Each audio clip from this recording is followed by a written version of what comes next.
Hello everyone and welcome back to our YouTube channel. Apologies that we did not post the past 3 to 4 days, but we were busy and this is a resurgence. So, yeah. But yeah, like today we would like to talk about Europe and what our personal experiences of having lived there. So I lived there for around 6 years in total. I lived in Germany and Sharwari lived in. I lived there for a year and 2 or 3 months. So it's not as much as him, but I previously visited Europe on tour for about a month. So like I lived there, I would say almost 2 years.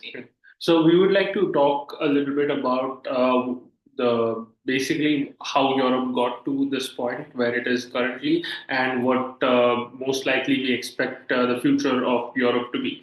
And I would like to preface this by saying that this video is mostly meant for Indian audiences because a lot of people in India or in much of the developing world have this conception of Europe and the Western nations as essentially a utopia, which is Greek for no place, which is ironic.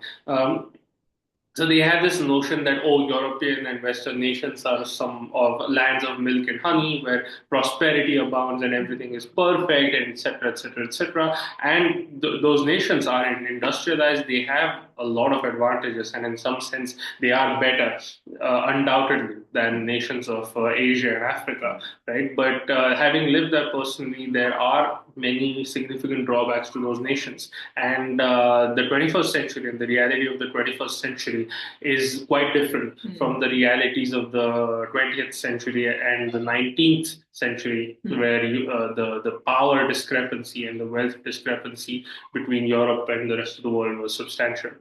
So, with that out of the way, I think I would like to just give a very short introduction as to how Europe got to its current place, right? So, Europe was not that industrially advanced or scientifically advanced, but what happened there was something known as the Black Death, and the Black Death followed was followed by something known as the Renaissance, and the Renaissance was the birth of European art and modern art as we see it, or no, classical art, and it was the birth of modern science as we know it today. So a lot of people like Sir Isaac Newton, then Galileo Galilei, Copernicus, etc., etc. These, so the not exactly the conclusions of modern science, but the methodologies that modern science uses to arrive to its conclusions was established in that period immediately following the Renaissance. It was also a place where there were great philosophers who hold sway even today, such as Friedrich Nietzsche, Carl Jung, the father of psychology, Sigmund Freud, so on and so forth, Albert Einstein. So essentially what was unleashed was a scientific and technological revolution that fundamentally altered European society. They completely moved away from church. Christianity became from one of the central pillars of European society to just, they secularized, the state had nothing to do with religion anymore. They essentially spread out over the world. They were able to colonize, of course, with its brutal history. They were able to exploit resources, send them back to the motherland, and feed them back into the industrial machine, right? And this in this time, if you're a European, you lived in some kind of a hopeful utopia where you assumed that the pace of technological change would continue and it would lead to a place where everything would be industrialized, everything would be beautiful, etc., etc. But that did not happen. Why? Because the conditions in European factories were horrible, right? But more importantly, human beings are crazy monkeys, and you cannot logically and rationally arrive at the things that will make us happy. So then the while Europe was at its most technologically sophisticated and while they fancied themselves to be the most intellectually sophisticated and high-minded, what was unleashed was two of the most brutal and bloody conflicts in human history. And they were unleashed within a short span of history. So if you look at Germany as a country, right? First that they launched was the Franco-Prussian War for German unity, which established Germany as a state under Otto von Bismarck. This, in literally 30 years afterwards, was followed by the First World War, which killed 800,000 people or 850,000 people, somewhere in that ballpark, to the best of our knowledge. And this was a horrifying war. It traumatized the sensibilities of the Europeans, and they said, "Okay, we are." And Germany at that time was a cultural leader. It was a leader in music, arts, as well as the sciences. Obviously, Germans have always been leaders when it comes to science. And then, as if the First World War wasn't bad enough, like in hardly a few years. So the First World War ends in like 1918, and in 1945, around that time, the deadliest conflict in all of human recorded history was unleashed, which was the Second World War. And that killed, I think, staggering numbers of people. So, what we Googled yesterday, like the estimates vary because it's very difficult to keep track of civilian casualties. But the low end of estimates are 40 million, and the high end of estimates are 70 million people. So, can you imagine? That's almost like an entire European nation being extinguished. And these were young fighting men who usually form the basis of any society. They form the driving force. They are the impetus, right, which drives the civilization forward. Now, I think at this point it is important to pause this discussion and hand it over to our resident psychologist, because that's the question that I posed to you during our discussion yesterday. Is that so, Sharvari, as I've mentioned, that there were vast number of casualties, and it was a horrifying level of death and destruction unleashed on European society. What sort of an effect would it have on a societal level to see that level of death and destruction, and particularly a lack of young men, and of course the horrifying numbers of rapes that were unleashed on young women? Because it is a well documented fact that at the end of the Second World War, when the Red Army marched into East Germany, sometimes they would rape every woman between 8 and 80 years of age. So that horrifying level of trauma, what happens? So, I mean, it would, as a psychologist, I think I've thought about this a lot, and it would cause severe levels of post traumatic stress in all of these people. Like, not just the women and children, but also the people who survived and came out of it. Like, if I were to specifically speak about the Second World War, I always think about those, Jewish people who got out of there alive. And it's great, that they survived and they were able to make it out. Some of them immigrated to the US, they set up their own families and businesses there. But the amount of post traumatic stress that would cause, and we all know, like, I can link some research below if you want, but we know that post traumatic stress disorder can also be genetic at times. So you're not just compromising yourself, you're compromising maybe the next two generations to come. I think epigenetics is what you're trying to say. I suppose, yeah. So that is one thing that I would like to say on this. And in general, if I were to give a viewpoint, then somewhere, like, I personally lived in the United Kingdom for a year and 2 months, and I have toured Europe for a month and a half. And in that, like, during my travels, what I saw was a stark difference between Indian society and European civilization or society in general, is that they're very cold as people. This might be a very harsh statement I might make out there. So I really apologize if I hurt someone's sentiments. But being an Indian myself, this is an observation that I make. So somewhere, if I were to give a comparison about Indian society, we are a big community, and we have this thing of celebrating festivals together. Like, a lot of them, we are engaging with each other all the time. But I think I would say British people, because I've seen them very closely for a year, so they tend to be very cold, they tend to be very isolated from other people. They have their own social circles, but they're not that social the same way that we are. And I think any person who's of Indian origin would find it a problem living in these European countries in general, but I would specifically say the UK. So the one more point that I would like to add is that, like, at least, like, when, particularly if you're a German, right? Yeah. The thing is, all the soldiers returning from the UK, or the Russian soldiers, they at least could comfort themselves by saying, "Okay, we fought for something right. We fought to stop an evil empire from expanding. We were the good guys." Whether or not that's true is completely irrelevant. But at least they have that to seek solace in. If you're a German, it is so weird, right? Because all your men were killed a lot of your women were subjected to horrifying levels of sexual abuse, and no one cares. Because every time you try to tell how your people suffered, people tell you, hey, you were the Nazis, like, you launched the wars. So people don't exactly say you had it coming, but it's implicit in that. So there's like a lot of guilt, and I was it was a very stunning thing for me to realize that modern Germans who were born way after Hitler, like these are Germans. Some of them were born like in the 1990s. Even they're like, yeah, we're somehow responsible. We feel that guilt, so we are ashamed. So Germany is the only country I've seen where the statement I'm proud to be German, or I'm proud of my people, I'm proud of my culture, is seen as problematic. If you say these things, you'll be considered an extreme right-wing person, and you'll be in some sense a social pariah. People will definitely look at you weird, and there's no other explanation other than the horrifying levels of guilt which are still there in German society. And I feel that modern Germans have no reason to feel guilty, because if you look back in our history, all of our ancestors probably did something horrible, but we are responsible for our actions, not those of our ancestors. So I think Europe, and especially Germany, because I lived there, is still really grappling with the trauma of the Second World War. And if you look at modern Europe, a lot of those decisions can be seen as in response to the trauma of the First and Second World Wars. As in, this is what our ancestors did, and they were clearly evil, so we'll do everything opposite. Oh. So, and this is where Europe is today.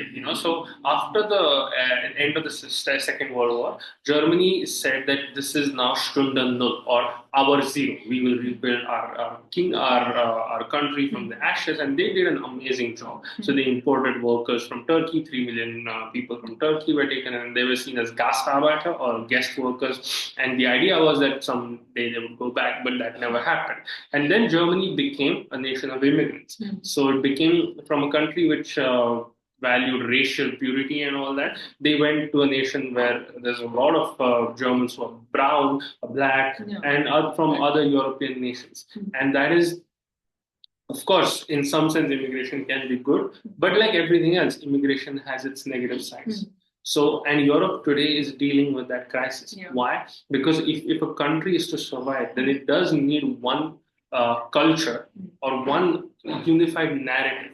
And when I was living in Germany, I didn't see that. I saw a ghettoization. I saw that, okay, this is the area where all the Arabs live, this is the area where all the Chinese live, Middle Eastern people live, and the mixing was not there. Integration or integration was really missing. And that's because the German state, the Germans were not proud. They were not saying, hey, this is our country, you live by our rules.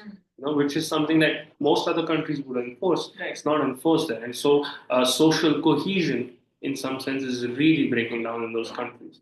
So I actually I would like to add something on this. So I don't know if subscribers know, but as I mentioned, I stayed in the United Kingdom. So I was not exactly in the United Kingdom per se.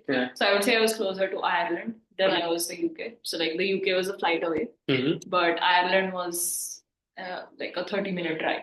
So I stayed in Belfast, and I don't know if people in our subscriber list have read about the Troubles, but it was something that was similar to, I would not say with the same intensity as both of the world was. Of course, the United Kingdom was a part of World War II and one, I guess. Yeah, I'm not that good at my history, but this, I think the Troubles was a period that was very turbulent for, I would say, Ireland and the United Kingdom, because they were fighting on completely.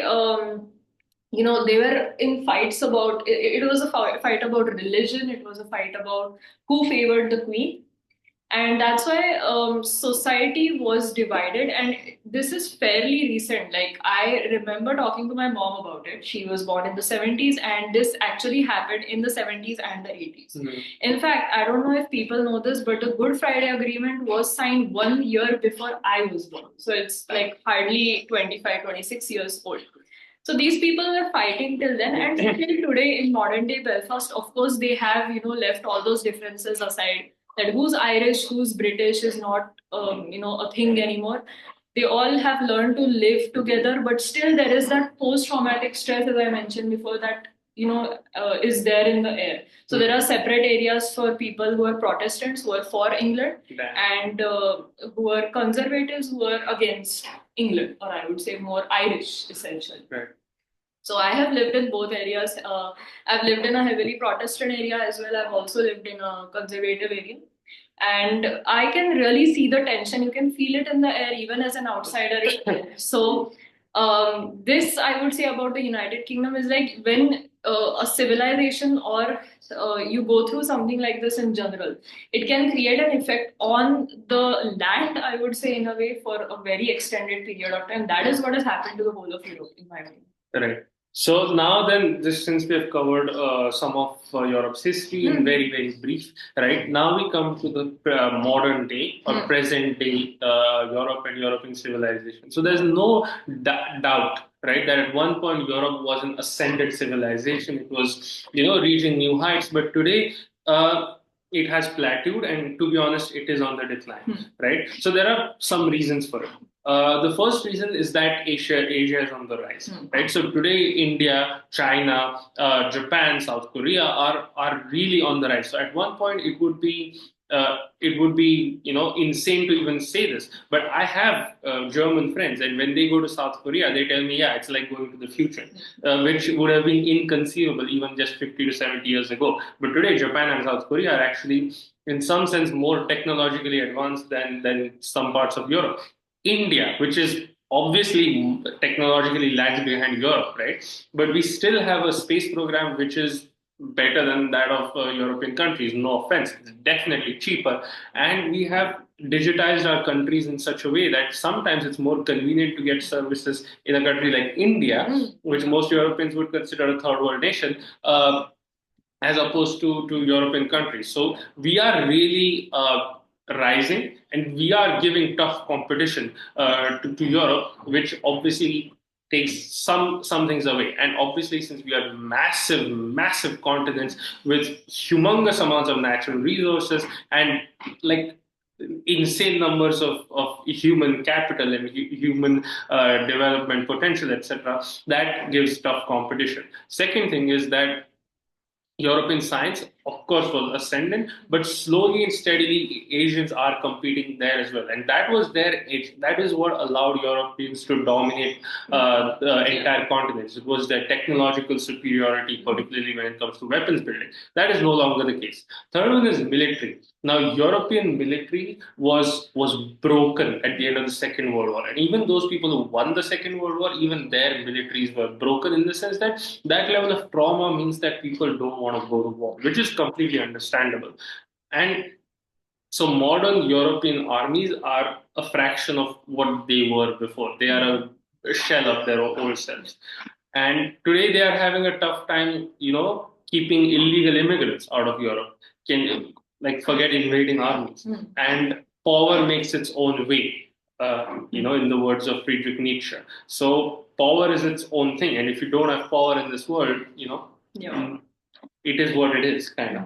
And additionally, all European countries today are in civilizational decline in the sense they have falling birth rates, so their populations are declining. All, and that's not a problem per se, because if there was a population boom, then there will be a population bust. That's fine.